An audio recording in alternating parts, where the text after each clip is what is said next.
नहीं पड़े। मोहनपुर जी की महाराज के पास में सिद्धियों की एक खान थी।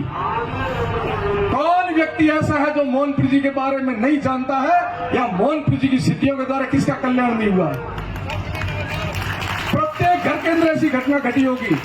मैं उदाहरण और दूं, ये रिकॉर्ड हो रहा है और इसको जांच करके पता करें। अपने पुलिस अधिकारी जोगाराम जी जांगीड़, जोगाराम जी के चाचा मानाराम जी कल भी यहाँ थे। 3rd स्टेज का कैंसर अहमदाबाद सिविल हॉस्पिटल में ले गए और डॉक्टरों ने मना कर दिया कि जाके सेवा करो। छीतर का पहला सुधार उनका मित्र के एक बार मोहनपुर जी के पास ले जाओ, हो जाना तो है। उस स्थिति में मोहनपुर जी के पास लेके आए। बाप जी 2 रूप रखते थे, एक बाल जैसा और एक विकराल भेरू जैसा। अब आम आदमी के बाप जी तो मैं काला हो गया, काला ये करे, वो आप नहीं जानते कि मोहनपुर जी कौन सी विद्या कर रहे थे। उस समय वो भेरू के रूप में रहते थे, क्योंकि भेरू की साधना की आज मुझे कुछ उनको से सामाजिक सार्वजनिक करनी पड़ रही है बातें। मोहनपुर जी महाराज साधु कैसे बने? मोहनपुर जी महाराज जब जन्मे थे तो बाल साध हो ना, बच्चा रोता है, 2 दिन तक रोते रहे, चुप नहीं हुए। डॉक्टरों ने मना कर दिया कि हमें ये इसकी बीमारी पकड़ में नहीं आती। उस समय धर्मपुर जी महाराज के पास ले आए कि बाप जी टाबर रोए बंद को नहीं, डॉक्टर ने बीमारी की करे। धर्मपुर जी ने ध्यान लगे के कहा कि कोई बीमारी नहीं है, पूर्व जन का संत है, इसलिए संत बनेगा तो ये रोना बंद है। तो क्या बाप जी मर तो कहीं करो, जी तो रहा आपने संकल्प, जैसे संकल्प किया ऐसे रोना बंद कर दिया। और वो भी 5 वर्ष की उम्र में मठ में आ गए थे और उन्होंने 14 वर्ष की उम्र तक तारातरा मठ में रहे और बाल्यकाल में यहाँ से निकल गए और जाकर के हिमालय में, काशी में, जूनागढ़ में, वहाँ अलग अलग जगह के अलग अलग सिद्धों के पास बैठ कर गए। वो सिद्ध परंपरा को, तारातरा की जो सिद्ध परंपरा, उसको और 4 चांद लगाने के लिए विद्या सीख के आए। ऐसे भी आई मोहनपुर जी। जब वापिस आए तब सब हमारे ठाकुरदास चौधरी साहब धर्मपुर जी के पास बैठे थे। बोले मोहनपुर कहीं के आए, बाकी टाइम बर्बाद करके आए, अभी परीक्षा लेते।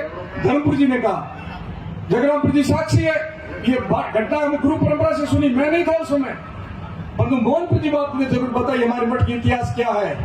उन्होंने कहा एक घोड़ा इतना बदमाश था जिसके आगे दीवार, पीछे चारों तरफ बांध रखा था और दीवार के अंदर एक बारी, उसी के अंदर से दाना और पानी डालते थे, घोड़े को कोई हाथ नहीं लगा सकता था क्योंकि इतना बदमाश था। अगर मोहन जा उस घोड़े को पानी पिला का, बाकी घोड़ों को सबको कुएं पर ले जाते आधा किलोमीटर दूर। मोहनपुर जी बाप जी गए और उस घोड़े को जैसे सामान्य घोड़े था से खोला और घोड़ा भेड़ की तरह पीछे पीछे चला आ रहा। तब ऊपर माड़िए पर बैठे थे धर्मपुर जी बोले कि मोहनपुर कहीं ही क्या है, देख लो मैं है कि नहीं है। ये सिद्धि का प्रमाण पहला मोहनपुर जी ने दिया। ज्यादा दूर की बात नहीं करूंगा, संवत 2023 मेरा तो जन्म भी नहीं हुआ था। ये सोडियार गांव बिल्कुल पास में तारातरा में अकालधार यहाँ जमाना था। बाप जी गाय लेके आए, हमारे पहले सरपंच मेघवाल, क्या नाम बाप जी, जगरामपुर जी, चुग्गाराम मेघवाल, हरदार नाई और 1-2 ग्वाले साथ में यहाँ आए। एक यहाँ बैठे हुए, उनके परिवार वाले भी बैठे होंगे। उनका जो अक्खड़ था उसमें गाय लेके चले गए। किसान को अपना घास प्यारा होता है, उसने उन ग्वालों को गालियां निकाली शुरू कर दी, भगड़ा भेड़ा और मारो खेत चलाओ, ठोकी गालियां। वो दुखी तो थे, परेशान थे, गाय चराते चराते गए मोहनपुर जी बाप जी के पास कि बाप जी चौधरी मोहना गाय गाड़ा दे, मोहन थारी गाय कौन सारी थी, मैं अलग भी देखो। बाप जी बोले कि शांति राखो, चौधरी है ना बढ़िया पकड़िया वाला। ये कुछ बातें ऐसी है जिनको हमें पूरे विश्व पटल पर ले जानी चाहिए कि हमारी परंपरा में कौन कौन सी विद्या है। हम पाखंड नहीं फैलाते, हम अंधविश्वास नहीं फैलाते, तो भारतीय जो परंपरा रही है उस परंपरा को आज के युग में प्रकट करना ही चाहिए। गए आप सब जानते हो, कुछ ऐसे चश्मदी गवाह बैठे होंगे क्या चौधरी हमारा आवेला भोजन करने गया, सांप बिच्छू परडे पूरा घर भर गया। उनकी घरवाली बोली गया कहीं बोले भुने ठा रही है, कहीं होता है तू कटे मरे तो नहीं। बाप जी ने कहीं बोले तो नहीं, बाप जी ने गाड़ा में ग्वाले काटी थी, गाड़ा में क्या जा बाप जी गोड़ी पगे पड़ देकर है सत्यानाश हो जाला। बाप जी गोड़ी आवे हंसे बैठा, बाप जी क्यों आयो चौधरी, घर आयो कि नहीं आयो, क्या आयो। चौधरी ने कहा ढोलियो पकड़ रहे मारे तावड़े में आयो, छोया में ले जा। और जो गया कालो नाक एकदम काला कोबरा पलंग के ऊपर। अरे बाप जी अठाई पड़ो मने बचाओ। तो तू चिंता मत करे, अपने आप जावेला। चाहे जाल में घुसो के बोल क्या करेगा, क्या थे को जो करेगा, बोल 4 हाथी गढ़ गौरचर जमीन छोड़, वो जमीन उसने दी। फिर गाय भड़कती थी, क्या बाप जी गाय भड़के चौंध न करो, कुमट एक हुकोड़ उबो दो, भले वो खूंटो वो रोपो को नहीं तो क्या जो हिलावे उखड़े को नहीं, क्या आगा हो हूं बोला मंत्र थे लगा हाथ, बोले 4 चौधरी 5 वो फकड़ पड़ जा लकड़ ठोकी जो हेठो लाए रोपिन पाछो लीलो हो गयो। ये कहानी नाम खूंटो पड़ो है। ये मोहनपुर जी महाराज का स्थापित है खूंटा, धर्मपुर जी का नहीं है। बोर्ड लगाया नहीं, उनको संशोधन करना है। ये धूना धर्मपुर जी का नहीं है, मोहनपुर जी का स्थापित किया हुआ है। इस सिद्ध परंपरा को समझो आप, ऐसे सिद्ध पुरुष हुए। मैं संक्षिप्त में तारतरा का परिचय दूंगा। जैतपुर जी महाराज का जन्म खटोड़ा में हुआ है। संत बीज फलते नहीं जे चुग जाए अनंत, हर घर उत्पन्न रहे संत का संत। संत का बीज नहीं पलटेगा, उसका प्रारब्ध कहीं कहीं ले जाएगा। ये जरूर है कि प्रारब्ध के हम सन्यासी हैं। पूर्व जन्म की तपस्या का फल है कि हम तारात्रा में आए और तारात्रा के शिष्य बनने का हमारे को तप किया, तब बने। जगराम फिर यहाँ पहुंचेगा तो इनके पूर्व जन्म मैंने कहा कुछ कर्म सुनना, कुछ कर्म गति, कुछ प्रारब्ध के लिए और कुछ हो गुरु कृपा और कुछ हो स्वविवेक, तब आदमी पहुंचता अपने ध्येय तक, लक्ष्य पर। हम प्रारब्ध के संत हैं, हम ऐसे नहीं बने संत। हमारे पूर्व जन्म की तपस्या भी है हमारे साथ, गुरु कृपा भी हमारे साथ, हमारा विवेक भी है। ये किसी से लिया नहीं जाता है, गादी खोसी नहीं जाती है, गादी भी परंपरा से प्रारब्ध से मिलती है।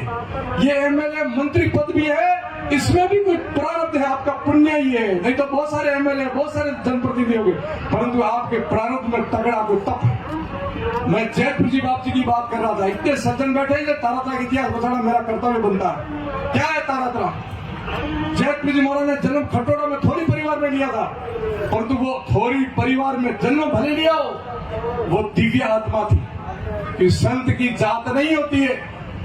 दुर्भाग्य ये एक और नई विकृति आ रही है हमारे समाज में, सनातन धर्म में, कि हम देवताओं को और साधुओं को भी जाति में ला करके समाप्त कर रहे हैं। देवता सार्वभौमिक होते हैं, देवता सबके होते हैं, सब जगह ऐसे संत भी सबका होता है और सब जगह का होता है। जैतपुर जी महाराज ने वहां जन्म लिया और उनके प्राप्त ने खेचा चौटन आकर के चौटन महाराज के तीसरी पीढ़ी में जुगतपुर जी महाराज हुए।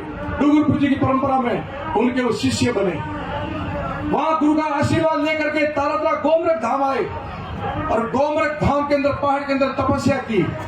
उस तपस्या के बल पर वहां का एक सुषुप्त अवस्था का एक दिव्य अवस्था में, जिसको अपन कहते हैं आभा मंडल में जो वितरण करने वाले योगी है, गोम ऋषि ने दर्शन दिए और गोम ऋषि ने कहा आप और हम दोनों मित्र संत हैं, मैंने योग बल पर शरीर को रखा है, आपने जब भी जन्म लिया संत बन के भजन किया, इसलिए आपका धूना पास में, वहां जाओ क्या बताओ मेरा धूना कहाँ है। जो कि यहाँ के थे नहीं, इसलिए उनको पता नहीं था, नागौर के थे। कहा यहाँ से पूर्व दिशा में जाना, ये रानी गांव के लोग बैठे हैं जागीर दौरा का, वहां गायों के बाड़े थे, तारात्रा मठ है, ये गायों के बाड़े हैं। गायों के बाड़े में बछड़ों का बाड़ा, बछड़ों के बाड़े में खेजड़िया, छोटा समी का पेड़, उस पर नैजने, उससे अधिक कदम दक्षिण दिशा में नाप करके खोदते जाना।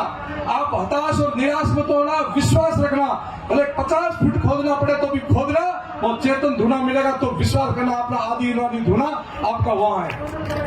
ऋषि गए, दूसरे दिन उपस्थिति हुई, भक्तों को लेके आए, वही बाड़े, वो बछड़ों का बाड़ा, वो खेजड़िया, अधिक कदम नापा, खोदो, तकरीबन 30 फुट के आसपास खोदा तो वो चेतन धुना प्रकट हुआ। ये तारात्रा मठ की स्थापना का रहस्य है।